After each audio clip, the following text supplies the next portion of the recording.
नमस्कार। आप सबका एक बार फिर से मेरे आध्यात्मिक यूट्यूब चैनल समग्र आध्यात्मिक चिंतन पर बहुत बहुत स्वागत है। आज आश्विन शुक्ल पक्ष की एकादशी है, जिसे पापा कुंसा एकादशी के नाम से जाना जाता है। वर्ष में कुल 24 एकादशी आती हैं, हर महीने में 2 आती हैं। उसमें पापा कुंसा एकादशी का बहुत मान है। तो आप लोगों को पापा कुंसा एकादशी की ढेरों शुभकामनाएं। अभी नवरात्र बीता है, उसके बाद विजयादशमी बीता है, आज पापा कुंसा एकादशी है।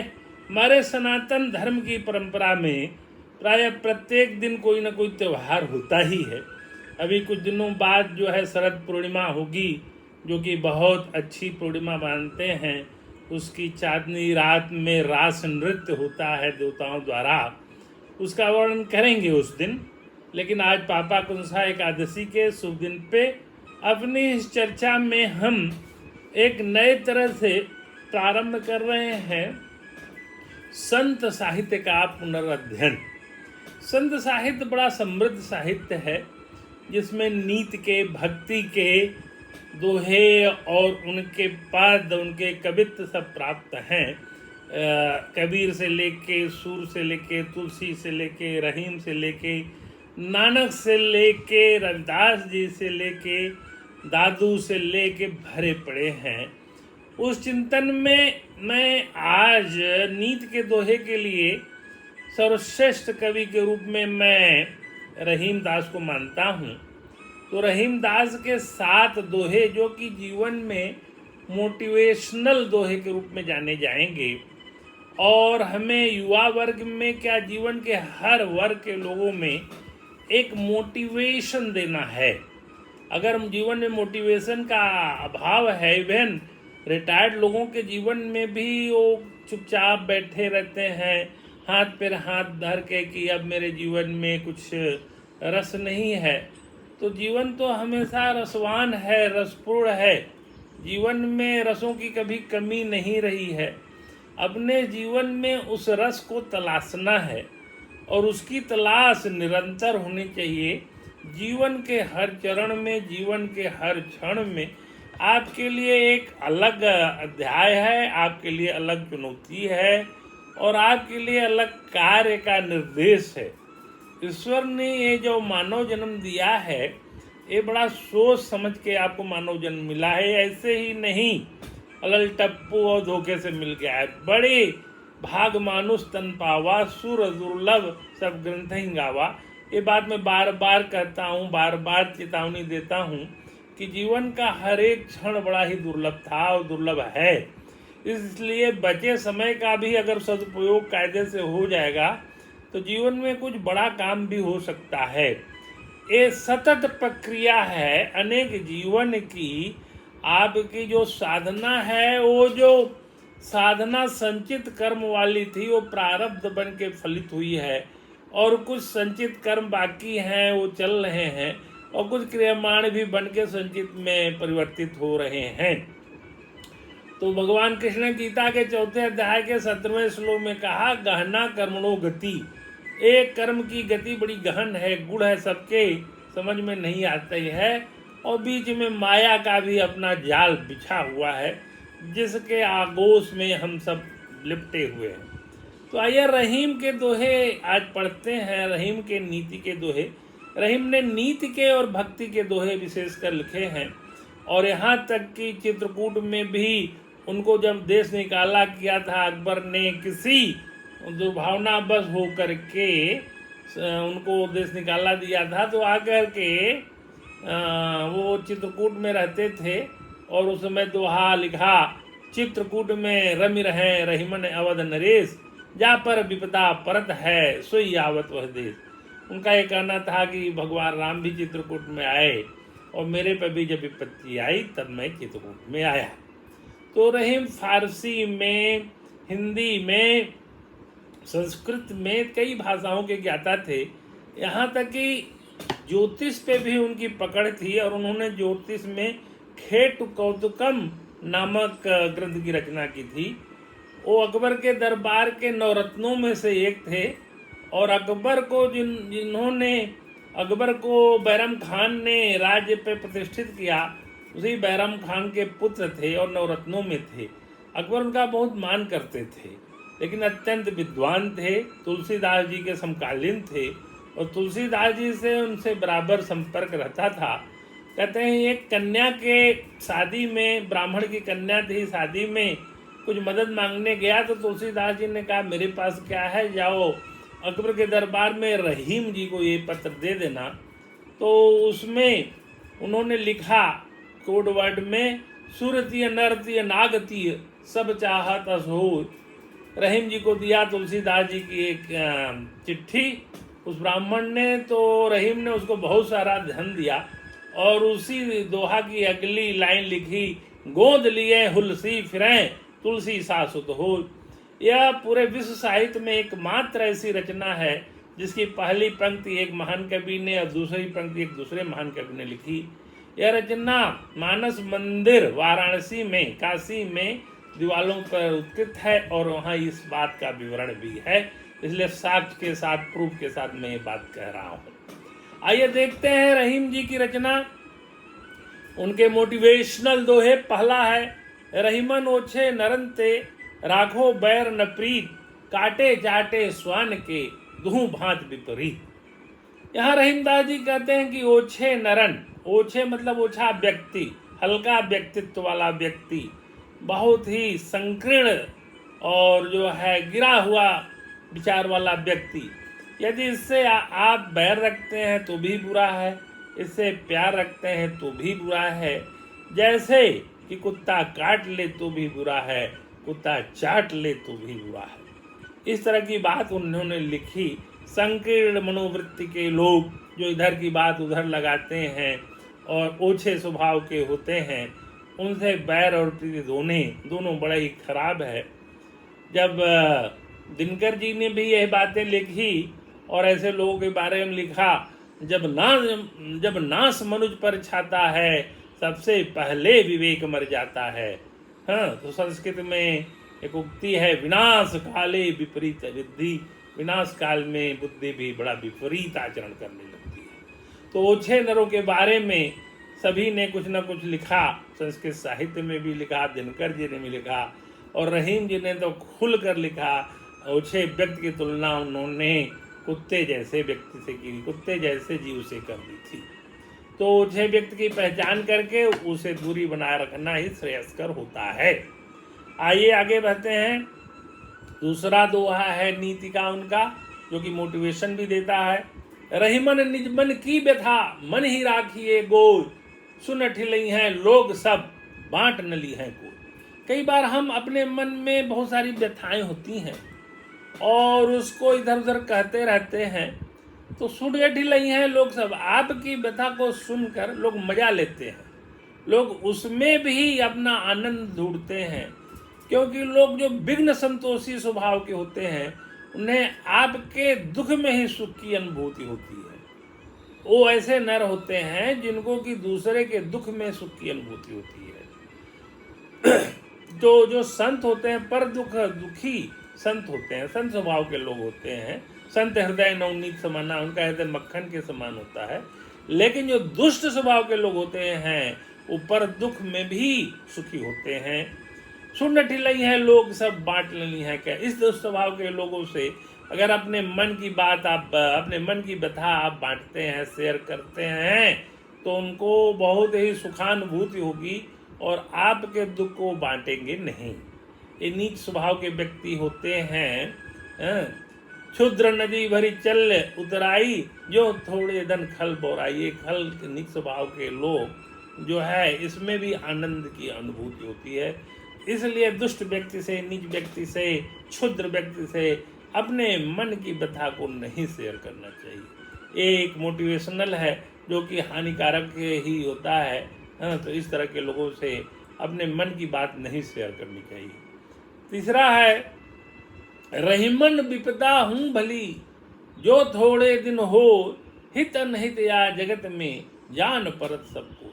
विपत्ति अगर थोड़े दिन की है तो ठीक है, उसे अपने हितैषी के और जो हितैषी नहीं है दोनों की पहचान हो जाती है। आजकल जीवन में नाटक करके आपका हितैषी बनने वाले बहुत सारे लोग दिखते हैं, लेकिन वास्तविक जीवन में जो आपका हितैषी होता है वो वास्तव में आपके साथ खड़ा रहता है।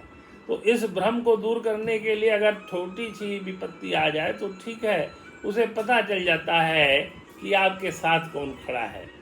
तो ये व्यक्ति की पहचान के लिए है और समय की पहचान हो जाती है कि ये व्यक्ति हमारे समय में खरा उतरता है कि नहीं। अगर आदमी आपके विपत्ति में आपके साथ नहीं खड़ा है तो आपका मित्र नहीं है। अगर वो मित्र बनने का नाटक कर रहा है तो उसकी पहचान हो जाती है आपके इस विपदा वाले समय में। और एक बहुत अच्छा दोहा आगे है, एक साधे सब सदै, सब साधे सब जाय, रहीमन मूल ही सींचिए, फूल ही फल ही अगाय। ये मल्टीटास्किंग का जमाना नहीं है, हर काम आप करने लगते हैं एक साथ। विशेषकर छात्रों को और जो युवा वर्ग तमाम तरह के इम्तहानों की तैयारी कर रहा है, अपने जीवन के प्रति, अपने उद्देश्य के प्रति सजग है, उसको कई तरह के मल्टीपल काम एक साथ नहीं करना चाहिए। जैसे कहते हैं कि पेड़ के या पौधे के जड़ में ही पानी देने से पौधा पूरा फूलने फलने लगता है, उसी तरह से एक ही काम एक समय में करिए और उस पर पूरे तन मन धन से लग जाइए। अपने पूरे बुद्धि विवेक के साथ उस कार्य के संपादन में अपनी पूरी ऊर्जा को झोंक दीजिए, अपनी ऊर्जा को इधर उधर मत बिखरने दीजिए। स्वामी विवेकानंद जी ने कहा था कि नास्तिक वह नहीं है जिसका ईश्वर में नहीं विश्वास है, नास्तिक वो है जिसका अपने बारे में, अपने ऊपर नहीं विश्वास है। तो इस तरह से उपनिषद के वाक्यों को भी उन्होंने उद्धृत किया था और उन्होंने कहा था कि उत्तिष्ठ जागृत प्राप्य वरान निबोधयत, उठो जागो और अपने लक्ष्य को प्राप्त करो। ये उपनिषद का वाक्य है। तो उसको ही यहाँ पे देखें और इसको संतुलन में करके रहीम के इस दोहे के साथ गाएं तो देखा एक है साध है सब सद है, सब साध है सब जाए। आप एक ही कार्य की साधना, एक ही कार्य को संपादन, एक ही कार्य को लक्ष्य करके जब अपना कार्य करेंगे तो उसमें आपको अवश्यमेव सफलता मिलेगी। तो अवश्यमेव भोक्तव्यम कृतम कर्म शुभाशुभम, ये भी है। तो आपके किए हुए पुण्य और पाप के कार्यों की सजा आपको मिलती ही है, लेकिन यहाँ तो हम अपने लक्ष्य को बनाकर अपना कार्य संपादन करते रहें। आगे 5वां दोहा है, धीरे धीरे रे मना, धीरे धीरे हो, माली सींचे सौ घड़ा, ऋतु आए फल हो। यहाँ पे सब्र की, धैर्य की पहचान है और उन्होंने कहा कि धीरे धीरे सब कार्य संपादित होता है। उतावलीपन होने से कोई कार्य नहीं होता। माली 100 घड़ों में सिंचाई करता है, पौधा लगाता है, लेकिन फल तभी मिलता है जबकि उसका समय पूरा होता है। उसी दिन फल फूल नहीं आता, समय लेता है। इसी हिसाब से किसी कार्य का जो रिजल्ट है, जो परिणाम है, वो समय आने पर मिलता है। किसी कार्य का और परिणाम जो है तुरंत नहीं मिलता। तो हमें सब्र से, विवेक से, अपने बुद्धि से अपने कार्य को संपादित करते हुए अपने लक्ष्य को, जैसे कि अर्जुन ने घूमती हुई मछली की आँख को देख के टारगेट किया था, उसी तरह से हमें अपना लक्ष्य, घूमती हुई मछली में भी अर्जुन को उसकी आँख दिख रही थी, उसी तरह से हमें अपने जीवन में हमारा लक्ष्य में दिखाई देना चाहिए। हम अपने लक्ष्य के प्रति जागरूक रहें, हम अपने लक्ष्य के प्रति सचेत रहें। आगे 6वां दोहा है, रहीमन जीवा बावरी, कही गए सरग पताल, आपू तो कही भीत रही, जूती घात कपाल।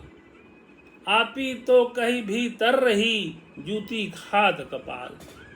जिह्वा को, वाणी दोष को यहाँ पे उन्होंने इंगित किया है कि बहुत सारे लोग वाणी से विष बमन करते रहते हैं और उनके वाणी दोष के कारण तमाम तरह के उपद्रव हो जाते हैं।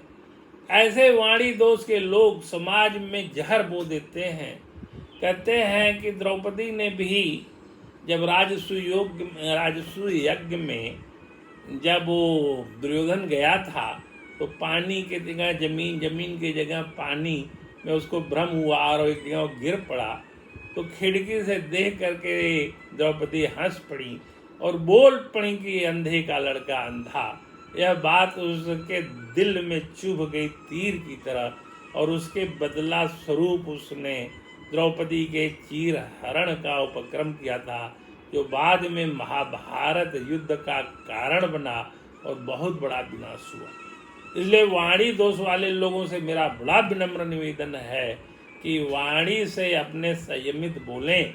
ये वाणी बहुत बड़ा दोष है और बहुत बड़ा कांड करा देती है, और यह बुराई युवा वर्ग से ज़्यादा बुजुर्ग वर्ग में भी है। मैंने बहुत सारे वाणी दोष वाले लोगों को देखा जो कि यत्र तत्र सर्वत्र अपने वाणी से विष बमन करते रहते हैं और समाज में उनके वजह से व्यतिक्रम हो जाता है। वो जहाँ भी जाते हैं अपने वाणी दोष के कारण वहाँ के वातावरण को वो विषाक्त कर देते हैं। मैंने ऐसे लोगों को देखा है कि वो 10 लोगों के समुदाय में अपने वाणी दोष के कारण बहुत सारा वो वहाँ पे कन्फ्यूजन पैदा कर देते हैं और उनके वजह से तमाम तरह की धारणाएं, अवधारणाएं और व्यतिक्रम पैदा हो जाता है। तो ऐसे लोग जो आज भी नहीं सुधरे हैं, समाज के वरिष्ठ जन भी बन गए हैं, लेकिन अगर उनके अंदर वाणी दोष है तो ऐसे लोगों से बच के ही रहना चाहिए। वाणी दोष के लिए पहला ही दोहा जो इनमें कहा, रही मन ओछे नरन ते, राखो बैर न प्रीत, काटे चाटे स्वान के, दुहू भांत विपरीत। तो वाणी दोष वाले लोग ओछे नरों की ही श्रेणी में आते हैं और वाणी वाले दोष वाले लोग समाज के लिए एक अभिशाप जैसे हैं। ये जहाँ भी जाएंगे अपने वाणी दोष के कारण वहाँ के वातावरण को विषाक्त कर देंगे। इसलिए ऐसे ओछे नरन से, ऐसे वाणी दोष वाले लोगों से सतर्क रह के बच के रहना चाहिए। आगे 7वां दोहा है, मथत मथत माखन रहे, दही मही बिलगार, रहीमन सोई मीत है, भीर परे ठहराए। जैसे कि मक्खन को बार बार मंगने से दही मही बिलगार, मक्खन अलग हो जाता है और बाकी छाछ अलग हो जाता है। यानी बड़े मथने के बाद दही मही, मक्खन और छाछ दोनों अलग हो जाते हैं। तो वही मीत है जो कि मित्र वही है जो कि तमाम झंझावातों के बाद, तमाम परेशानियों के बाद, तमाम उठापटक के बाद आपके साथ खड़ा रहे। वो आपसे अलग नहीं होना चाहिए। ये आपको समाज में तमाम तरह के उदाहरणों से मिल जाएगा। आपको पता चल जाएगा कि कौन व्यक्ति आपका शत्रु है, कौन आपका मित्र है।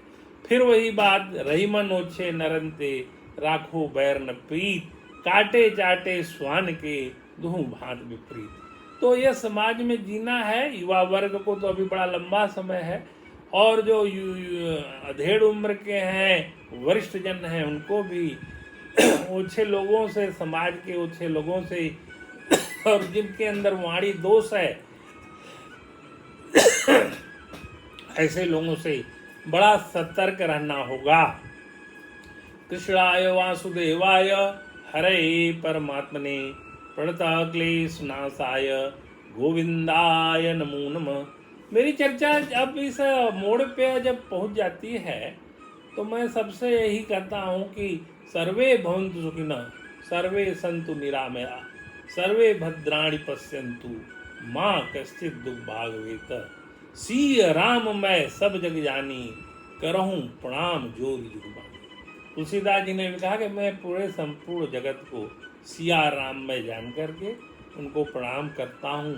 ये पूरा संसार, ये पूरा जगत ब्रह्ममय है। तो अगर ब्रह्ममय है तो हम किसको शत्रु माने, किसको अपना विरोधी माने?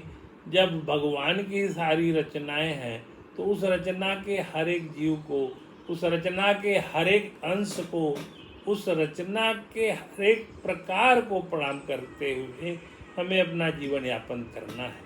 लेकिन नीति के दोहे इसलिए बताए गए कि आपको जीवन में सांसारिकता के साथ जीवन अगर जीना है तो कैसे लोगों की पहचान करें, कैसे उनसे बच के रहें, कैसे शत्रु और मित्र का बारे में अपना जानकारी रखें।